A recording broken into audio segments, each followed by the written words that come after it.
Homeopathy की सारी छोटी बड़ी खबरों के लिए कीजिए मेरे चैनल को सब्सक्राइब नाउ का बटन दबा के साथ ही साथ दबा दीजिए बेल आइकन भी। तो चलिए आइए जानते हैं कि आज की न्यूज़ क्या है। जैसा कि आप यहाँ पे देख पा रहे हैं कि हम हैं बीटीएससी की वेबसाइट पे, और वेबसाइट पे रिजल्ट सेक्शन में आप देख सकते हैं कि रिजल्ट जो है होम्योपैथ, यूनानी, आयुर्वेद, एमओ प्लस एपी दोनों आ चुका है। अब एपी पे किसी को डाउट नहीं है, लेकिन एमओ पे बहुत लोगों को डाउट है। आइए एमओ के रिजल्ट को देखते हैं।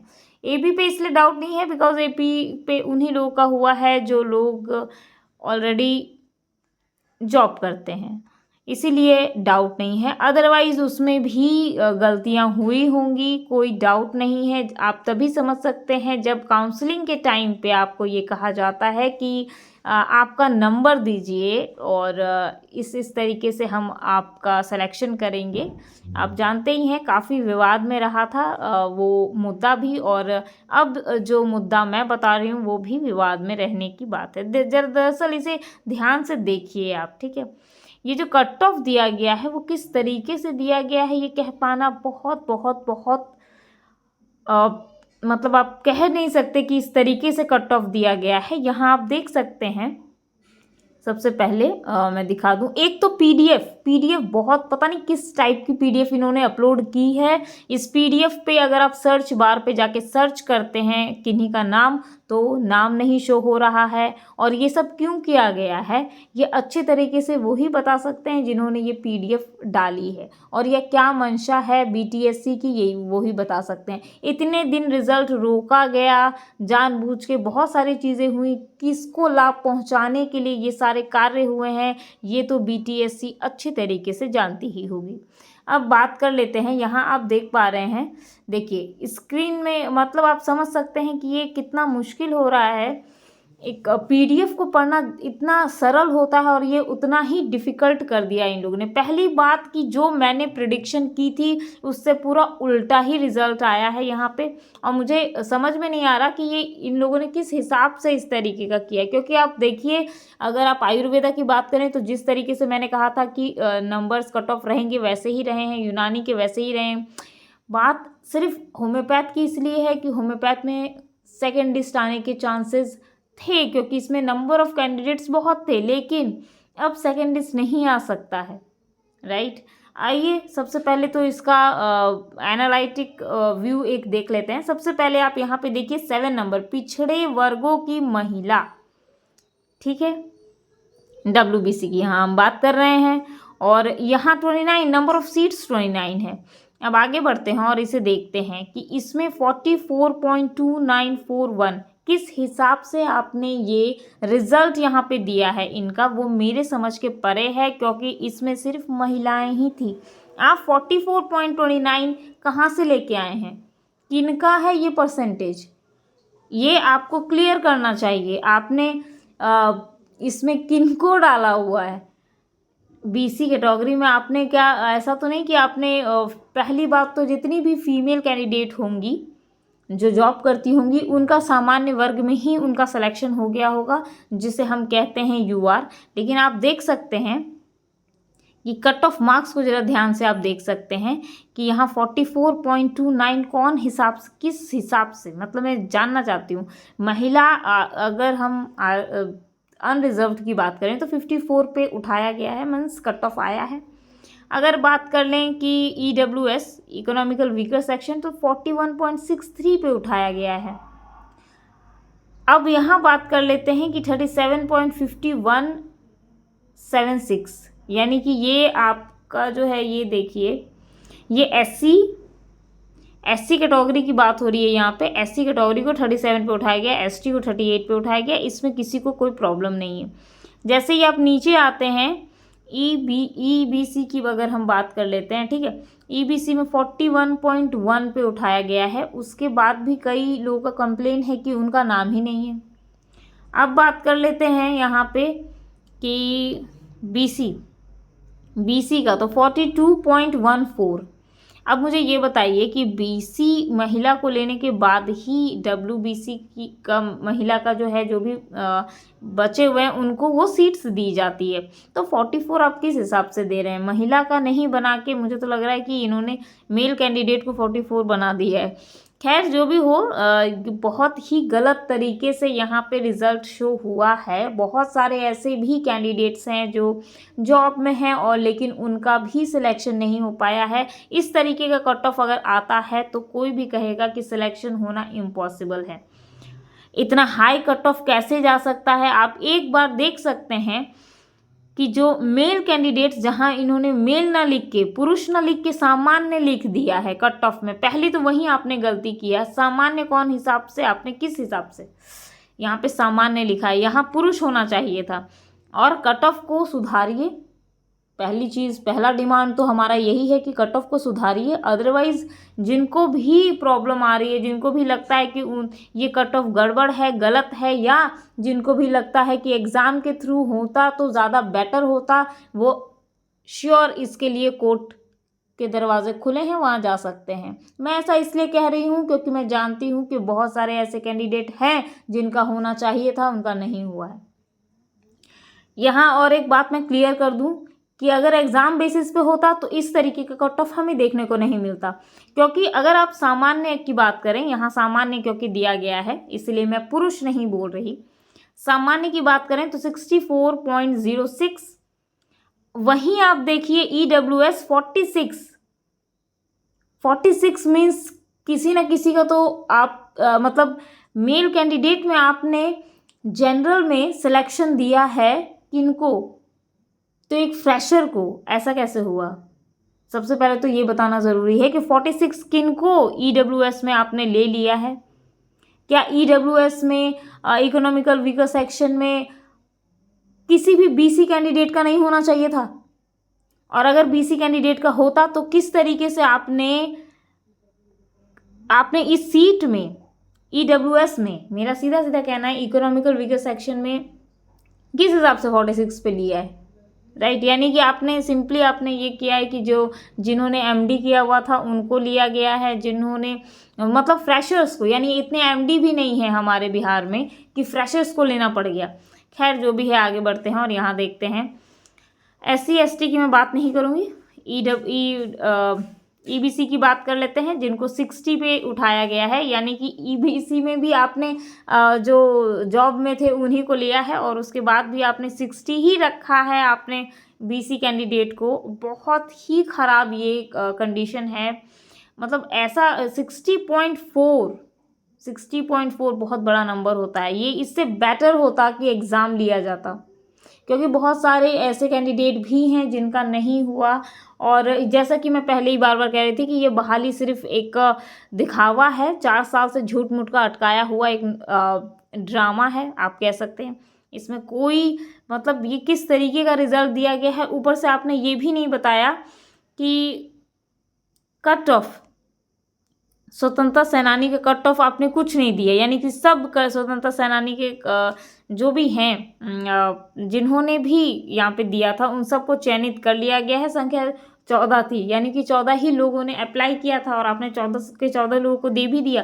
क्योंकि ये जो कट ऑफ मार्क्स हैं ये नील दिखा रहे हैं, इसका मतलब है सबको लिया गया है। और अगर नहीं लिया गया है आप कोर्ट केस कर सकते हैं। बहुत जगह है जहाँ आप कोर्ट केस कर सकते हैं। और वैसे भी ये जॉब तो परमानेंट है, इसमें कोर्ट केस भी बनता है। वैसे लोगों के लिए जिनको लग रहा है कि उनका सिलेक्शन होना चाहिए था, उनका सिलेक्शन नहीं हुआ, आप कोर्ट में जा सकते हैं, बेहिचक जा सकते हैं। और ऐसे ही बहुत अनगिनत सवाल हैं जो आप मुझसे पूछ सकते हैं कमेंट सेशन में। कोर्ट की इसलिए मैं कह रही हूँ क्योंकि ये रिज़ल्ट मुझे ठीक नहीं लगा। सिंपल सी बात है, ये रिज़ल्ट एकदम बेकार बकवास, पता नहीं क्या सोच के दे दिया गया, जल्दी में दिया गया है, या इन्होंने एनालिसिस ही नहीं किया है किस टाइप का रिजल्ट ये दे रहे हैं। 44.29 WBC महिला कैसे हो सकती है, ये भी क्लियर करें। ठीक है, या तो आप जिस भी माध्यम से आप क्लियर कर सकते हैं इस चीज़ को क्लियर करें। क्योंकि बहुत सारे कैंडिडेट हैं जिनका होना चाहिए था और हुआ नहीं। क्यों नहीं हुआ? क्योंकि आपका जो सिस्टम है वो बिल्कुल बेकार है, आपकी पारदर्शिता बिल्कुल भी नहीं है। मुझे बस ये बताइए कि जब आपने ये यहाँ पे लिखा है, सिलेक्शन कैटेगरी दिया है, होम स्टेट दिया है, होम डिस्ट्रिक्ट दिया है, सब कुछ जब आपने दिया है, इवन डेट ऑफ बर्थ भी आपने दिया है, ठीक है, जेंडर दिया है, कैटेगरी दी है कि वो जनरल से हैं, किससे हैं, आपने पिता या पति का नाम दिया है, कैंडिडेट नेम दिए, सब कुछ आपने, रजिस्ट्रेशन नंबर तक दिया है, तो आपने ये यहाँ पे क्यों नहीं मेंशन किया कि ये कितना परसेंट लेके आ रहे हैं, किस परसेंट के स्टूडेंट को आपने यहाँ पे जगह दी है, क्यों वो परसेंटेज यहाँ से छुपाया जा रहा है, इसका भी आपको जानकारी देना चाहिए। और अगर ऐसी पारदर्शिता नहीं है तो फिर इस तरीके का मेरिट लिस्ट बनाने का बीटीएससी को कोई हक नहीं है, पहली चीज़। सेकंड नंबर में बस इतना ही कहना चाहती हूँ कि मतलब ये किस टाइप का रिजल्ट आपने दिया है वो तो आप ही जाने। अगर ये एग्ज़ाम बेसिस पे होता तो कुछ न्यू कमर्स को मौका मिलता, कुछ नए बच्चे भी आगे आके कुछ कर पाते। यहाँ आपने सिर्फ नंबर बेसिस पे किस हिसाब से कैंडिडेट्स को लिया है वो भी समझ में नहीं आ रहा। मैं बस इतना आखिर में मतलब क्या कहूँ, मेरे रिज़ल्ट देख के मुझे बहुत दुख हुआ है। बहुत सारी चीज़ें हुई हैं, राइट। बहुत सारे कैंडिडेट का मुझे फ़ोन आ रहा है कि हमारा है लेकिन फिर भी हमें नहीं दिया गया है, हमारा नाम ही नहीं है, नंबर ऑफ़ कैंडिडेट भी सही तरीके से नहीं है यहाँ पे, और बहुत सारी चीज़ें हैं जो वो कहना चाह रहे थे। खैर जो भी हो, कुछ क्वेश्चंस हैं कमेंट सेक्शन में आपने लिखे हैं, उन क्वेश्चंस के आंसर मैं यहाँ पे देती हूँ। यहाँ आप देख पा रहे होंगे कि एक क्वेरी है जो कि होम्योपैथी EBC 41.29 नहीं हुआ है, क्या करें, राइट। तो आप जैसा कि आप देख पा रहे हैं होम्योपैथ में EBC जो है वो 41.10 से लिया गया था, लेकिन इनका सिलेक्शन नहीं हुआ है। तो मैं आपसे यही कहना चाहूँगी कि अगर ऐसा है तो आप सबसे पहले तो एक ईमेल भेजें, और ईमेल जो है वो आप बीटीएससी को भेजें। सेकंड चीज़ आप क्या करें, आप कोर्ट केस भी कर सकते हैं, और जल्द से जल्द करें, समय बर्बाद नहीं करें। बहुत सारे ऐसे कैंडिडेट भी हैं जो कोर्ट केस करना चाहते हैं फॉर एग्जामिनेशन। मुझसे बहुत लोगों ने कांटेक्ट भी किया है इस चीज़ के लिए। तो मेरा सीधा कहना है, जब 23 साल वाले अपने लिए कर सकते हैं और 2 साल डिले हो सकता है इसका रिज़ल्ट, तो फिर एग्ज़ाम के लिए आप आगे जा सकते हैं। और जैसे इंजीनियर्स का एग्ज़ाम हुआ वैसे ही आपका भी एग्ज़ाम होगा, अगर आप जाते हैं तो, ठीक है। अगर आप में टैलेंट है, आपको लगता है कि आप निकाल सकते हैं, तो ज़रूर आप कोर्ट के दरवाजे खुले हुए हैं, आप जा सकते हैं, एग्जामिनेशन बेसिस इसको करवा सकते हैं, इसमें कोई दिक्कत नहीं होगी आपको। जैसा कि इंजीनियर्स का हुआ था, आप सभी जानते हैं, मेरिट लिस्ट आने के बाद उनके मेरिट लिस्ट को हटा दिया गया और कोर्ट की तरफ से ये डिसीजन दिया गया कि इनको जो है एग्ज़ाम बेसिस पे ही कराया जाए, वो सबसे बेटर होगा, क्योंकि बहुत सारे केसेस इस तरीके के आ रहे हैं, ठीक है। अब दूसरा क्वेश्चन ले लेते हैं कि मैम SC में नेम में टाइटल शर्मा मंडल गहलोत आता है क्या? जी नहीं आता है। और किस तरीके से इन लोगों का सिलेक्शन SC में हुआ है, ये भी एक बहुत बड़ा मुद्दा है, ठीक है। यानी कि धांधली हुई है। मैंने पहले ही रिजल्ट आते ही मैंने कह दिया था धांधली हुई है, ठीक है। तो आप समझ सकते हैं, मैं हर एक चीज़ को खोल के नहीं बता सकती, बहुत सारी चीज़ें आप खुद भी कर सकते हैं। जबकि आप जानते हैं इस रिज़ल्ट को लाने के लिए मैंने हर एक चीज़ खोल के आपको बताई थी, लेकिन मुझे ये बिल्कुल भी अंदाज़ा नहीं था कि इस तरीके का रिज़ल्ट देखने को हमें मिलेगा। और फ्रीडम फाइटर्स का कट ऑफ क्या है, राइट। फ्रीडम फाइटर का कट ऑफ कुछ है ही नहीं, यानी कि जितने भी फ्रीडम फाइटर में जितने भी लोगों ने अपना सिलेक्शन के लिए अपना नाम डाला होगा फ्रीडम फाइटर के ये पे कैटेगरी में, तो उन सब का सिलेक्शन हुआ है। एक और क्वेश्चन ले लेते हैं, क्या होम्योपैथ का सेकंड लिस्ट आएगा? जी नहीं आएगा। इतना हाई कट ऑफ में आपको लग रहा है कि किसी तरीके का सिलेक्शन होगा, नहीं होगा। सेकंड लिस्ट बिल्कुल भी नहीं आएगी। अगर आपको लगता है कि ये बहाली रद्द कराई जाए, तो आप एक काम कर सकते हैं, आप कोर्ट में जा सकते हैं और ये बहाली रद्द करा सकते हैं, ठीक है। ये सिंपल सा तरीका मैंने आपको बता दिया है। अब बहुत लोग गुस्सा भी होंगे मुझसे इस बात के लिए कि भाई आप इस तरह का क्यों बोल रही हैं कि कोर्ट में जाना चाहिए और केस कर देना चाहिए। केस इसलिए करने बोल रही हूँ क्योंकि आप लोगों को लग रहा है कि गलत हुआ है, तो आपका भी हक है, उसी तरीके से आपका हक है जिस तरह से एज रिलैक्सेशन लेना 23 ईयर्स का हक है, जिस तरह GAMS को जो है अपना हक लेना ज़रूरी है, उसी तरीके से आप लोगों को भी आपका हक है, आप केस कर सकते हैं और इसे एग्ज़ाम बेसिस कर सकते हैं। एग्ज़ाम के लिए कोई मना नहीं करेगा। इवन अभी जो रिसेंटली में स्वास्थ्य मंत्री हैं वो भी कभी मना नहीं करेंगे, वो तो खुश हो जाएंगे कि हाँ ठीक है किया जाए एक बार कॉम्पिटिटिव एग्ज़ाम, उसके बाद पता चलेगा कि क्या है, क्या पुरानों को भी मौका मिलना चाहिए। मैं कहती हूँ 23 ईयर्स को भी मौका मिलना चाहिए और उनको भी एग्ज़ाम में बैठाना चाहिए, पता चलेगा कि किसमें कौन कितना अच्छा परफॉर्म कर पाता है। यहाँ एक और या फिर उनको प्रमोशन देना चाहिए जो पुराने हैं, उनको इस चीज़ की लड़ाई लड़नी चाहिए थी, ना कि इस तरह के वैकेंसी में आके जो जूनियर्स है उनका अभी जूनियर्स का बहुत ही ज़्यादा दिमाग गर्म है, जैसा कि अभी मुझे सब लोगों ने फ़ोन कर कर के परेशान करके रखा था, जिसके कारण मैं वीडियो नहीं बना पाई थी। मैडम यूनानी एक और क्वेश्चन है, मैडम यूनानी मेडिकल ऑफिसर में 11 पेंडिंग है, वो कब तक आएगा? नहीं आएगा, 11 पेंडिंग है, नहीं आएगा, डोंट वरी, ओके। अगर आपका नहीं हुआ है तो आप ये एक काम कर सकते हैं, आप भी कोर्ट में जा सकते हैं और एग्ज़ाम के लिए कि एग्ज़ाम से हो ये, और हमें भी मौका मिलना चाहिए, जितने फ्रेशर्स हैं क्यों नहीं उनको मौका मिलना चाहिए। फिर ये इस तरीके की वैकेंसी लाने का क्या मतलब है? आप जा सकते हैं, ज़रूर जा सकते हैं। मिलते हैं अब अगले वीडियो में, क्योंकि और कुछ खास तो क्वेश्चन है नहीं। अच्छा, एक और क्वेश्चन है जिसका 3270 में रिजल्ट नहीं हुआ है, CHO रिजल्ट पहले हो चुका है, वे सब एकजुट होकर ऑफिस में संपर्क किया जाए। देखिए, उससे कुछ नहीं होगा कि इसमें नहीं हुआ है, CHO में हो गया है। आप अभी इस तरीके का देखिए, अगर आपको लेना है तो आप 3270 पे ही ले सकते हैं, उसी पे केस कर सकते हैं। CHO पे तो ऑलरेडी केस है, उसको क्या आप आगे बढ़ा रहे हैं, पीछे कर रहे हैं, राइट? तो आप इसको क्या कर सकते हैं, 3270 को निकालने के लिए बहुत मेहनत की गई है, लेकिन अफसोस लगता है कि जूनियर्स जो थे, जिनको आना चाहिए था, वो आए नहीं। ठीक है, मतलब मेल कैंडिडेट्स तो काफ़ी ज़्यादा मतलब नहीं आ पाए हैं, इस बात का बहुत बहुत दुख है मुझे, लेकिन क्या कर सकते हैं, कुछ नहीं कर सकते। सिर्फ मैं देख रही हूँ कि UR कैटेगरी में जो EWS सेक्शन में है, उसी में सिर्फ मेल कैंडिडेट्स जो फ्रेशर हैं उनका सिलेक्शन हुआ है। स्पेशली मैं बात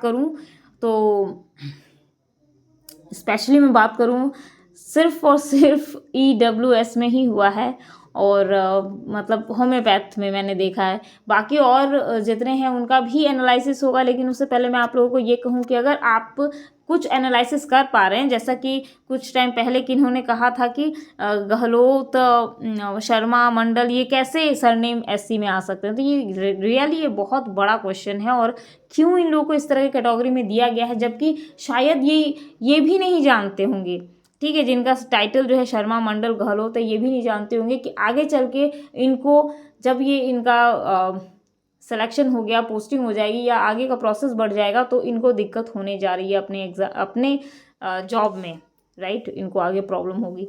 खैर, जो भी है, आप कमेंट सेशन पे मुझे बता सकते हैं कि यूनानी का कट ऑफ आपको कैसा लगा, होम्योपैथ का कैसा लगा, आपको आयुर्वेद का कैसा लगा। सो ऑल द बेस्ट, मिलते हैं अगले वीडियो में।